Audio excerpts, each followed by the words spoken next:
Class 6। हम लोग chapter 3 पढ़ रहे हैं हिस्ट्री में। Name of the chapter is Napoleon and I had already share 2 videos with you. 2 video अभी इससे पहले हमने शेयर किया, video number 1 and video number 2। Video number 1 में हमने डिटेल में नेपोलियन की कहानी पढ़ी है, चाइल्ड एज अ चाइल्ड कैसा था, स्कूल लाइफ कैसा है उसका, ये सब हमने वीडियो में 1 में पढ़ा है। वीडियो 2 में जो अभी शेयर किया है 1 और 2 वीक्स पहले, तो उसमें हमने भी काफ़ी डिटेल में पढ़ा है कि नेपोलियंस राइज, नेपोलियन कैसे राइज किया, फिर फ्रांस में रिवॉल्यूशन कैसे आया, नेपोलियन कैसे वहाँ का रूलर बना, एंड वी हैव रेड। और हमने थोड़ा सा कवर किया आपको वॉर इन इजिप्ट में वॉर हुआ। इजिप्ट में वो उसको जो सक्सेस था वो नहीं मिला, तो he went back and he captured the throne, कैसे अपने दोस्तों के साथ कब्जा किया, रूलर बना। That till then we have covered. तो इजिप्ट भी उसका बहुत ज़्यादा सक्सेसफुल कैंपेन नहीं था। फर्स्ट जो आपका उसका जो कैंपेन, जो वो मुहिम चला रहा था, जो पूरे यूरोप को जीतने की, फिर ईस्ट साइड जाने की, उसमें इजिप्ट में बहुत पॉजिटिव रिजल्ट उसको नहीं मिला कि ही अंडर एस्टिमेटेड ब्रिटेन को अंडर एस्टिमेट कर लिया उसने कि ब्रिटेन हमसे लड़ नहीं पाएगा। नेल्सन नाम का एक एडमिरल था, जब ये इजिप्ट में चला गया, इजिप्शियंस को हरा दिया इसने। When he was coming back तो उसने देखा कि हमारा शिप ही गायब है, सारे शिप्स को नेल्सन ने बर्न कर दिया था। That was a major setback. तो फिर वो फ्रांस आ गया। तो अब यहाँ से देखते हैं, यहाँ से हम लोग पढ़ेंगे 3-4 चीज़ नेपोलियन की लाइफ में बहुत इंपॉर्टेंट है। तो फ्रांस वापस आया ये, तो what did he do, how did he rule France, एक पॉइंट ये है। अब इसको ध्यान से देखिएगा तो आपका क्वेश्चंस भी हो जाएगा। केयरफुली देखिए और वीडियोस को आप ध्यान से देखिए और पढ़िए भी अच्छी से, क्योंकि ऐसी ही पढ़ाई होने वाली है अभी बहुत दिनों तक। तो आप इसमें मिस करेंगे तो आपका ईयर बैक हो जाएगा। It's up to you what you do. हम लोग अपना काम कर रहे हैं टीचर्स, आप क्या करना चाहते हैं वो आप देख लीजिए। तो how did he rule France, number 1। उसके बाद क्या क्या किया उसने, जो प्रॉमिसेस था फ्रांस के लोगों को, उसके रूल करने से कुछ फ़ायदा हुआ कि नहीं हुआ। उसके बाद यहाँ पे है इसका क्लैश है, ब्रिटेन फ्रांस क्लैश, झगड़ा हुआ, क्यों हो रहा था, उसका आउटपुट क्या निकला, ये हम लोग देखेंगे। फिर एक बहुत इंपॉर्टेंट चीज़ आता है वॉर विद रशा से इसकी लड़ाई है। उसके बाद है नेपोलियन का एंड, नेपोलियंस एंड। तो ये आपको 1 2 3 4 थिंग्स वी विल कवर, एकदम बिल्कुल शॉर्ट में हम लोग कवर करेंगे जो आपको बुक में दिया हुआ है। इसमें 1-2 चीज़ है, 1-2 मैप्स है, वो भी मैं आपको यहाँ बता दूंगा। आप बाद में उसको सर्च कर लीजिएगा, गूगल कर लीजिएगा, तो आप you can clearly see the map. मैं यहाँ पे रफ डायग्राम बना के आपको बता दूंगा। तो पहला, how did he rule France, what did he do in France. Number 2, ये ब्रिटेन फ्रांस जो वॉर्स है या बैटल्स बोल सकते हैं, क्या चल रहा था, क्या था। नंबर 3 है रशा में इंगेजमेंट इसका क्या था, रशा में इसने क्या किया। And number 4, how did his life come to an end. Okay, so पहले हम ले लेते हैं फर्स्ट वाला पोर्शन को, how did he rule France. तो ये इजिप्ट से भाग के आया था। इजिप्ट में आप देख रहे होंगे, इजिप्ट में इनका कैंपेन जो था बहुत सक्सेसफुल नहीं था, तो ही केम बैक टू फ्रांस आया। यहाँ पे विद हिज कंपेनियंस, अपने साथियों के साथ, ही कैप्चर्ड द थ्रोन। ठीक है, ये थ्रोन कैसे कैप्चर किया वो हम लोग डिटेल में पढ़ चुके थे। He was very popular. और फ्रांस में एक नई सरकार आई थी रिवोल्यूशनरीज की, इसने बहुत सारी चीज़ों को प्रॉमिस किया था, लिबर्टी, इक्वलिटी एंड फ्रेटर्निटी। तो लेकिन फ्रांस के लोगों को वो गवर्नेंस नहीं दे पा रही थी, डिज़ायर्ड आउटपुट नहीं दे पा रही थी। जो प्रॉमिस हुआ था, जो वादा हुआ था अच्छे दिन का, वो मिल नहीं रहा था, विकास नहीं हो रहा था फ्रांस में। तो फ्रांस के लोग बेवकूफ़ नहीं हम लोगों की तरह, तो उन लोगों ने दे फील डिसकंटेंटेड। उनको मतलब लगा कि हमारे साथ चीटिंग हो गया, हमारे साथ मतलब ये किसको ले आए हैं, ये लोग तो बातें बहुत अच्छी करते थे लेकिन काम नहीं हो रहा है इनसे। तो उनको एक शाइनिंग होता है ना, एक लाइट दिखा, अंधेरे में एक रोशनी चमकती, एक रोशनी दिखी कि Napoleon is winning wars all across Europe, Napoleon जीत रहा है, तो हो सकता है Napoleon may be the right man. तो फ्रांस के लोगों ने इस टेकओवर को वेलकम किया।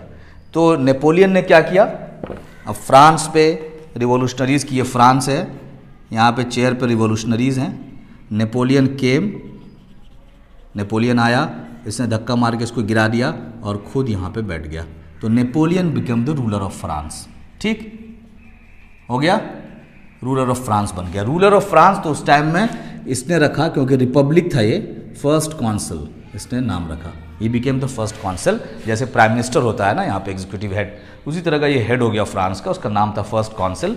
किंग और एम्पेरर नहीं बोलते थे, क्योंकि फ्रांस रिवॉल्यूशन के बाद रिपब्लिक हो गया था। उससे पहले इट वॉज उससे पहले एक किंगडम था जो एक डायनेस्टी के अंदर था, लेकिन रिवॉल्यूशन में लोगों ने सोचा था कि we will have a republic, we will no more have kings, इसलिए एम्पेरर्स, तो इसीलिए इसने नाम ये दिया था, इट्स लाइक प्राइम मिनिस्टर। तो फर्स्ट काउंसिल बन गया। कुछ दिन ऐसा रहा, कुछ दिन ये सब चला। फर्स्ट काउंसिल बनने के बाद नेपोलियन ने बहुत अच्छा काम किया। नेपोलियन ने एक कोड ऑफ कंडक्ट बनाया, फ्रांस को जो उम्मीद थी वो सब काम किया है। नेपोलियन ने गवर्नर्स बनाए, बहुत सारे गवर्नर्स बनाए फ्रॉम पेरिस में गवर्नर्स बनाए, and he sent them to different parts of Europe. जितना भी उसका किंगडम था नेपोलियन का, यूरोप में ही फैला हुआ था ऑब्वियसली, पूरे यूरोप में, सिर्फ फ्रांस में नहीं था। तो send them to different parts. ये एबल गवर्नर्स बनाए, काफ़ी लायक थे, काम के थे।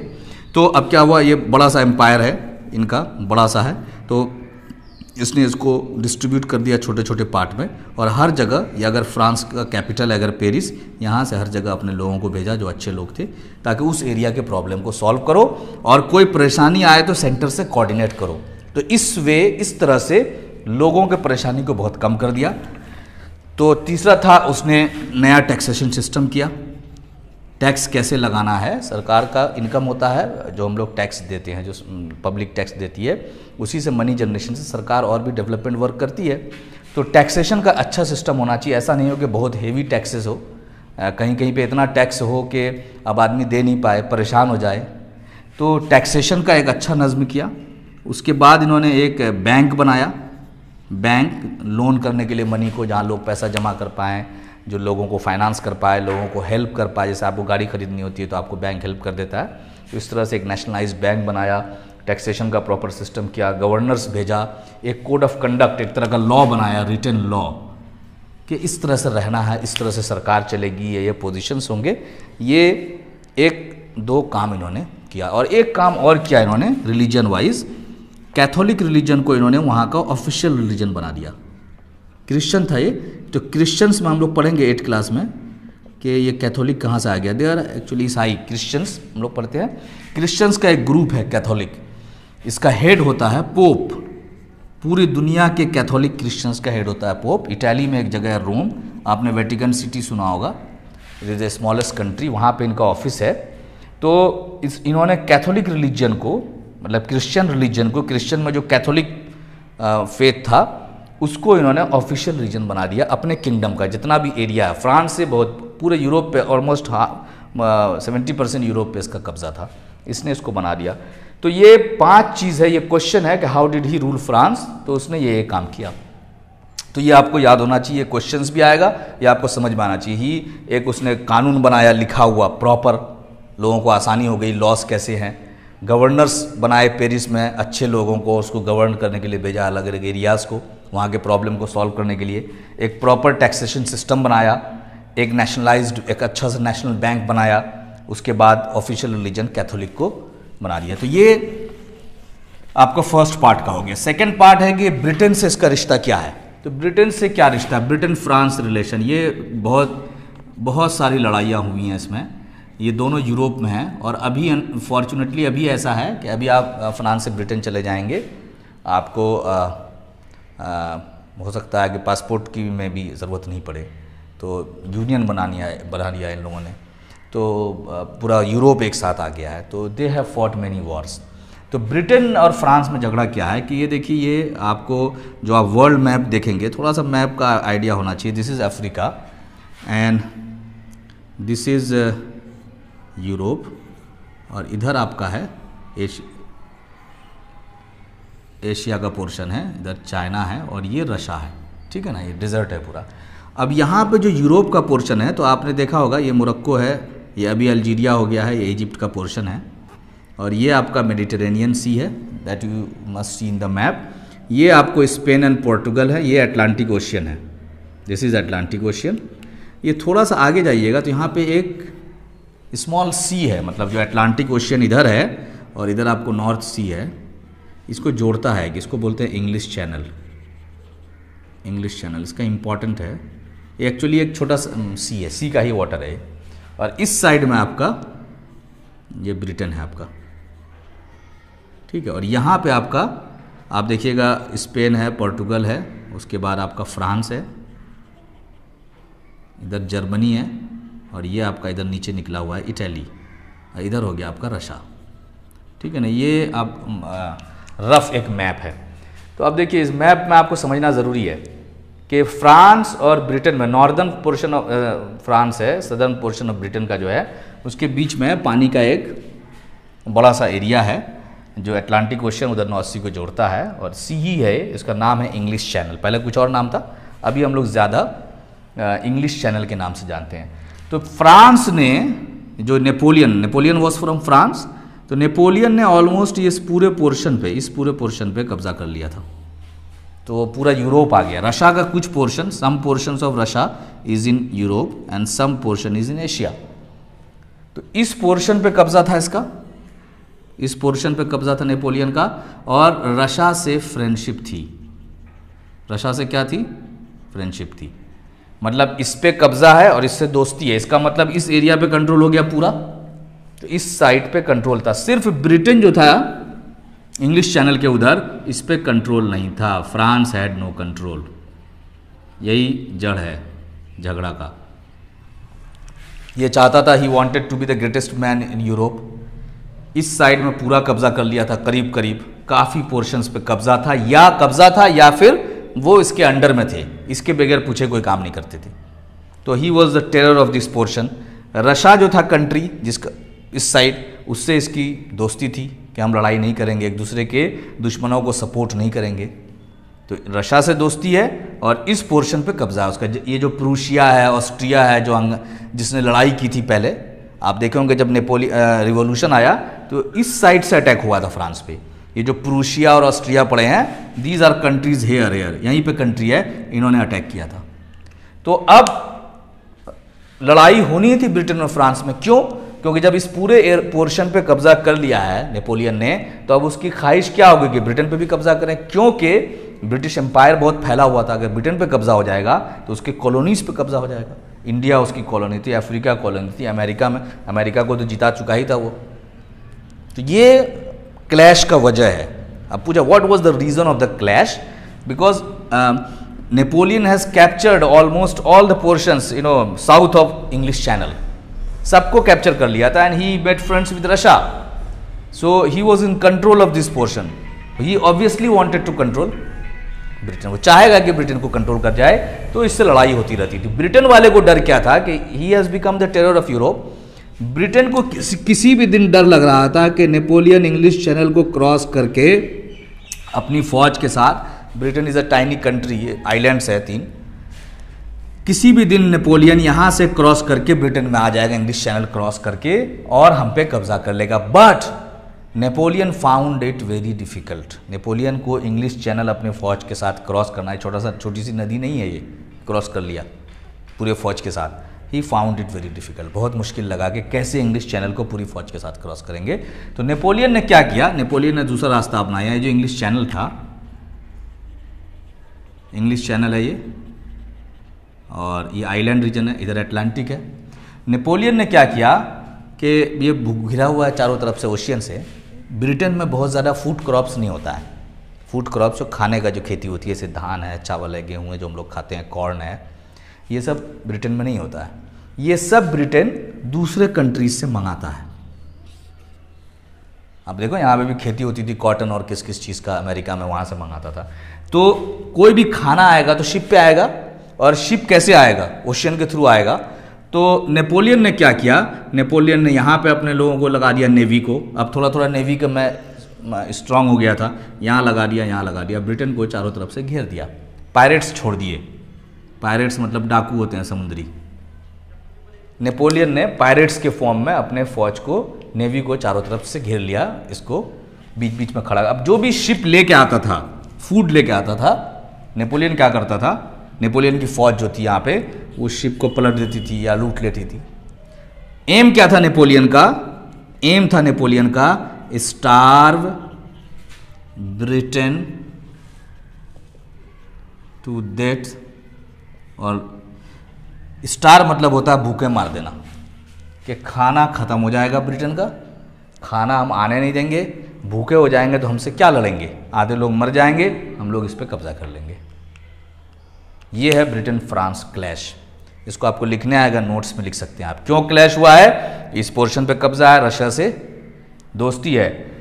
इंग्लिश चैनल पार करना नेपोलियन को बहुत मुश्किल लग रहा है पूरी फौज के साथ, तो उसने क्या किया, नेवी होता है जो पानी में लड़ती है, ऐसे पायरेट्स के फॉर्म में, क्योंकि ब्रिटेन में क्रॉप्स अच्छे से, फूड क्रॉप्स कम होता था, ये सारा इंपोर्ट करता था, दूसरे जगह से मंगवाता था, तो इसने सोचा कि इसको घेर देते हैं, चला तो विल स्टार, इसको इतना भूखा रख देंगे कि जब फूड मटेरियल ख़त्म हो जाएगा तो ये लड़ने के काबिल नहीं रहेंगे, they won't be able to fight and we will capture Britain. Britain capture हो जाएगा तो बहुत सारे कॉलोनीज पे कब्जा हो जाएगा, Britain France will become the greatest country in the world. ये प्लान था। तो ये ब्रिटेन और फ्रांस का ये क्लैश है। अभी इस क्लैश में बहुत लड़ाइयाँ हुई हैं, ब्रिटेन और फ्रांस में ढेर क्लैश है, बहुत सारा क्लैश है, और ये क्लैश यहाँ पे भी बहुत है नेवी में। आप पढ़िएगा बाद में हिस्ट्री में ब्रिटेन फ्रांस क्लैश, पूरा बुक की बुक भरी हुई है, छोटी लड़ाई बड़ी लड़ाई सब कुछ हुआ, रीज़न यही था। लेकिन ब्रिटेन को भी मानना पड़ेगा, छोटा सा कंट्री है बट हार नहीं मानते हैं कभी।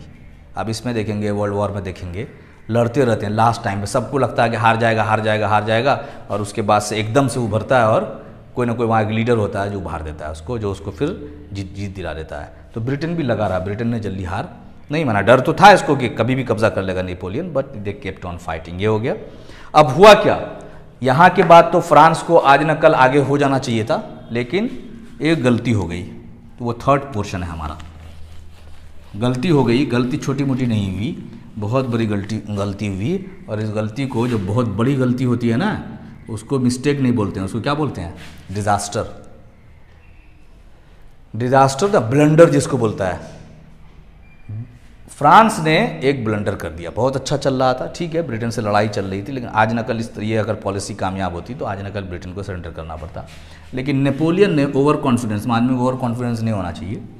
ये आपका यूके है, ब्रिटेन है, ये आपका इंग्लिश चैनल है, ये फ्रांस है, और इधर स्पेन है, पोर्टुगल है, इधर आपका अभी जर्मनी का पोर्शन है, जो ऑस्ट्रिया है, प्रूशिया है, ये सब यहाँ पे है, ये रशिया है, ठीक है ना, जर्मनी भी यहीं पे है, ये फ्रांस है अभी का जर्मनी। तो ब्रिटेन जो है, ये ब्रिटेन है आपका, दिस इज़ इंग्लिश चैनल। ये यूरोप का छोटा सा नक्शा है, आपको होना चाहिए। ये पोर्टुगल, स्पेन, कभी कभी ब्रिटेन ने इधर से भी अटैक करना शुरू किया, पोर्टुगल में भी इसका कुछ कॉलोनी था, स्पेन में भी था, इधर से अटैक किया, इधर से अटैक किया, लेकिन फ्रांस को हरा नहीं पा रहा था। अब गलती क्या हुई, ये रशिया है, रशिया का जो एम्पायर था, जो हेड था, उसने क्या किया कि फ्रांस को लगने लगा, नेपोलियन को, कि रशिया का एम्पायर अब मेरी बात नहीं मान रहा है, शायद हमको धोखा दे दे, शायद ब्रिटेन से मिल जाए, शक था उसको, लग रहा था कि शायद अब मेरे कंट्रोल से निकल गया है। तो ऐसा करते हैं कि पहले इसको कब्जा कर लेते हैं। ये यहाँ पे स्ट्रेटजी इसने अपनाई कि लेट्स कैप्चर रशिया। इसने फ़ौज यहाँ से भेजी, ये पूरा एरिया पे इसका कब्जा था, यहाँ फ़ौज भेजी, और फ़ौज भेजी 4,50,000, इतनी फ़ौज भेजी, बहुत स्ट्रॉन्ग फ़ौज भेजी, और पूरे कॉन्फिडेंस में भेजी। ओवर कॉन्फिडेंस से भी ऊपर की चीज़ होती है ओवर कॉन्फिडेंस, किसी को कम आंक लेना, किसी समझना कि हम ही बेस्ट हैं, और दूसरे की स्ट्रेटजी बहुत ही कमज़ोर है। रशिया को जब मालूम हुआ वहाँ के किंग को कि Napoleon is marching towards Russia with 4,50,000, बहुत बड़ी फौज के साथ आ रहा है, तो इसको तो मालूम हो गया कि अगर हम लोग नेपोलियन से लड़े तो वी विल लूज़, हार जाएंगे। तो इन्होंने दूसरी, रशिया का जो कैपिटल है मॉस्को अभी भी है, बहुत इंपॉर्टेंट शहर है, रशिया वालों ने बहुत सही किया, किंग ने, यहाँ के जो किंग थे, यहाँ के जो रूलर्स थे, उन्होंने क्या किया, रिट्रीट किया। रिट्रीट मतलब होता है पीछे हटना, पीछे हट गए। इसने अपने ज्योग्राफी का फ़ायदा उठाया, इसीलिए ज्योग्राफी पढ़ना ज़रूरी है आप लोगों को अच्छे से। इसने अपने एरिया के ज्योग्राफी का फ़ायदा उठाया, अपने एरिया के क्लाइमेट का फ़ायदा उठाया। इसको मालूम था कि ब्रिटेन का, फ्रांस का क्लाइमेट कैसा है, रशिया का क्लाइमेट। अब जो ये फ़ौज आई है यहाँ से, या बड़ा सा मैप बना लिया रशिया का, ये जो फ़ौज आई है नेपोलियन की, तो यहाँ पे विलेजेस है, यहाँ मॉस्को है, तो रशियंस क्या हो गए, पीछे चले गए, ये रशियंस जा रहे हैं पीछे, ये भागने लगे। तो ये नेपोलियन की फ़ौज है, ये सोची कि रशियंस भाग रहे हैं तो और अंदर जाओ और अंदर, ये भाग रहे थे रशियंस। तो एक काम कर रहे थे, जितना विलेजेस था उसको आग लगा के जा रहे थे, फायर, खेतों में आग लगा दे रहे थे, फूड क्रॉप्स को हाथ आग लगा दे रहे थे, बिल्डिंग्स को तोड़ दे रहे थे। ये अपने ही घरों में, अपने ही खेतों में आग लगा के बर्बाद करके रशियंस अंदर भागते चले गए और इसके पीछे फॉलो करती हुई चली गई नेपोलियन की फ़ौज।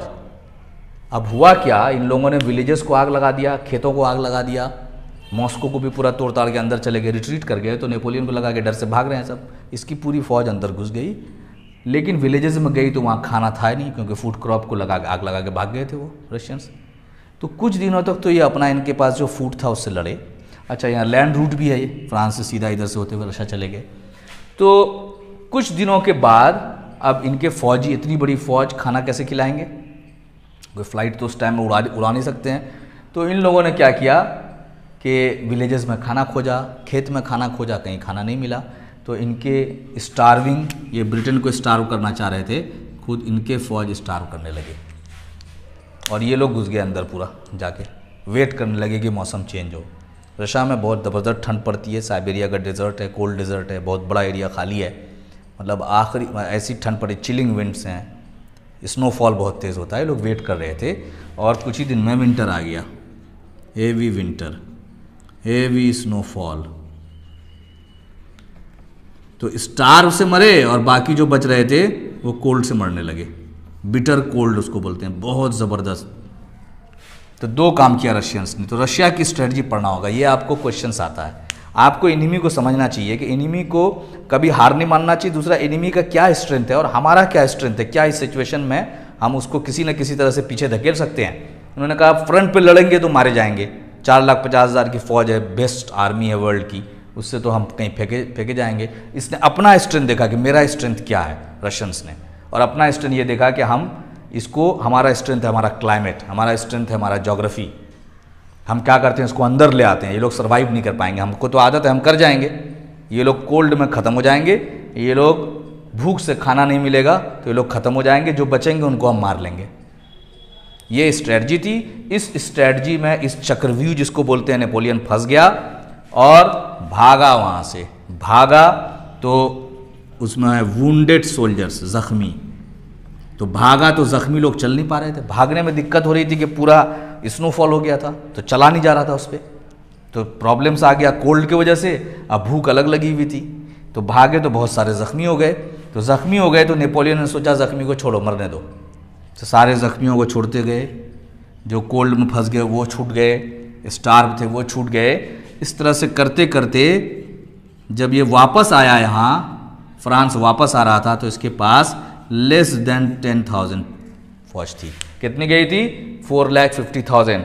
10,000 भी वापस नहीं आए। कितना हो गया? 4,40,000 soldiers were killed in Russia. और रशिया का हथियार भी उतना नहीं, शुरू में थोड़ा सा बैटल हुआ उसमें मारे गए हथियार से, कुछ बाद में मारे गए, मैक्सिमम जो मारे गए हैं वो बिटर कोल्ड और स्टार्व थे।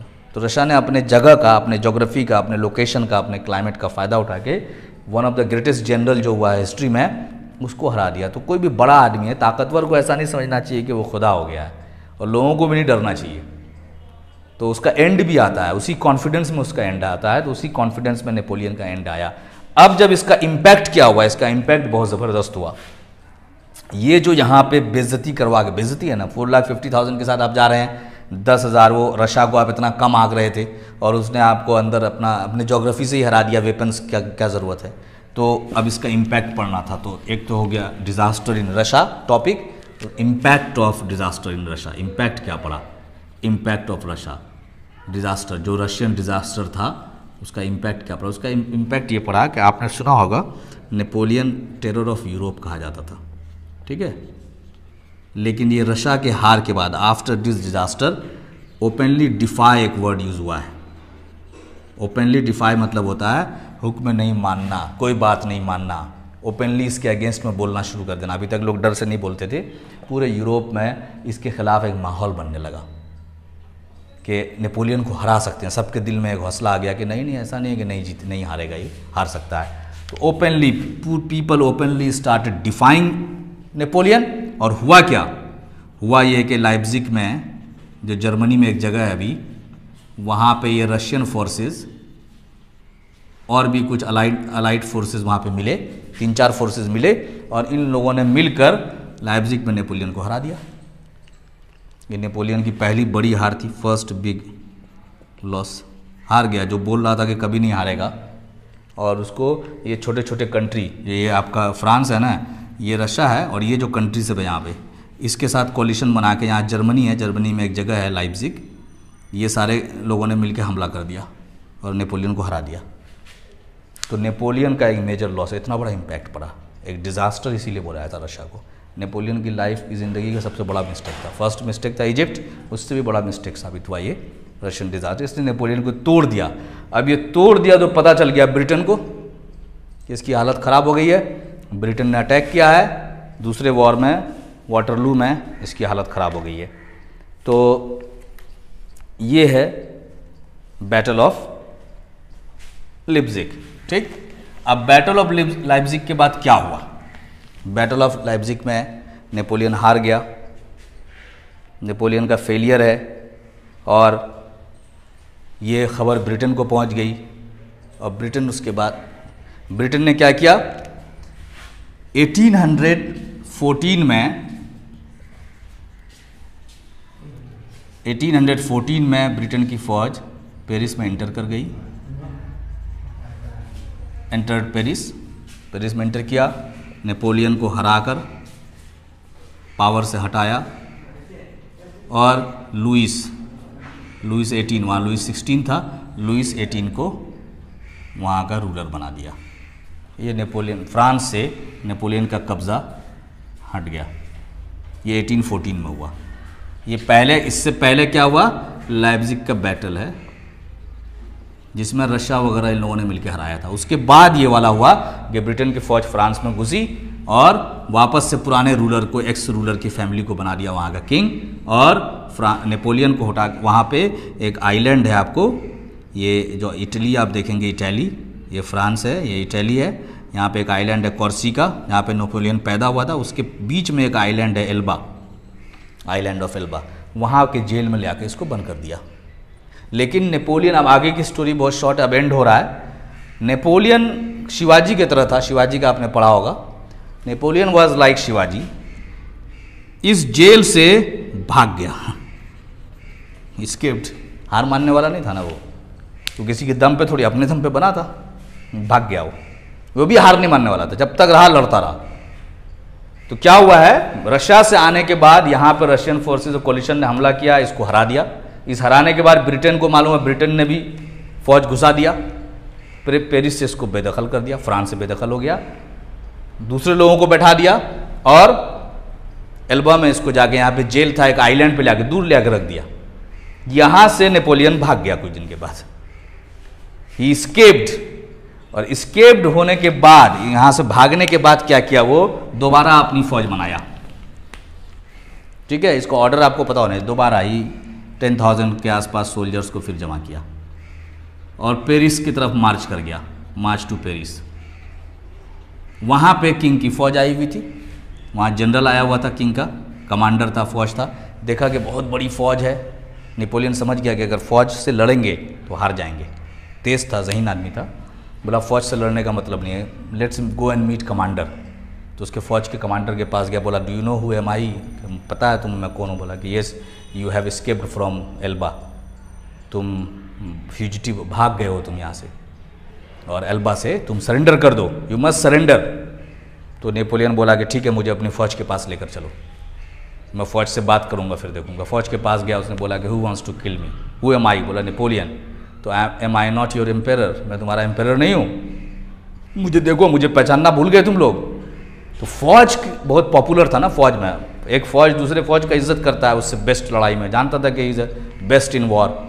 तो फौज को बोला कि हु एम आई? तो बोला कि यू आर नेपोलियन। बोला am I not your emperor, मैं तुम्हारा एम्पेरर नहीं हूँ, पहचानो मुझे। सब ने पहचाना। बोला you want to kill your emperor, तुम मुझे मारना चाहते हो तो आओ, लेट्स कम एंड किल मी, देखते हैं कौन तुम में हिम्मत करता है मुझे मारने का, आ जाओ मैं खड़ा हूँ। और ऐसे हाथ निकाल दिया, थोड़ा नाटक किया उसने।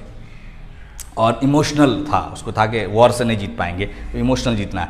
नाटक किया, इमोशनल हो गई फौज, फौज ने उसका साथ दे दिया, फौज ने उसका साथ दे दिया और पूरी फौज जो थी बगैर लड़े हुए ये 10,000 के साथ मिलकर ये सब अब पेरिस की तरफ मार्च करने लगे। तो नेपोलियन के 10,000 प्लस जो किंग का जो फौज था, पूरा फौज, सोल्जर्स, ये सब मिलकर मार्च करने लगे पेरिस की तरफ और दोबारा Napoleon recaptured Paris, recaptured Paris. हार नहीं माना, दो बुढ़ापे में भी रिकैप्चर्ड पेरिस, पेरिस पे इसका कब्जा दोबारा हुआ। लेकिन इस बार जो कब्जा था उतना स्ट्रांग नहीं था, ब्रिटेन काफ़ी स्ट्रांग हो चुका था, ब्रिटेन ने इसको हराया भी था, एक बार दूसरे लोगों को बैठा भी दिया था, फ्रांस में उसका काफ़ी सपोर्ट हो गया था। तो एक ड्यूक ऑफ वेलिंगटन, आप पढ़िएगा, उसके लीडरशिप में एक जंग हुई जिसमें अलाइड फोर्सेस, 7th स्टेट कहते हैं, बैटल कहते हैं, या आप देख लीजिएगा। उस बैटल में बहुत सारे अलाइड फोर्सेस ब्रिटेन के साथ आए, साथी आए और इन लोगों ने मिलकर बैटल ऑफ वाटरलू, वाटरलू एक जगह है, ठीक है ना, आप मैप में देख लीजिएगा, बैटल ऑफ वाटरलू में इसी साइड है, ये ब्रिटेन का साइड है, ये फ्रांस का साइड है, इंग्लिश चैनल इसी साइड है वाटरलू।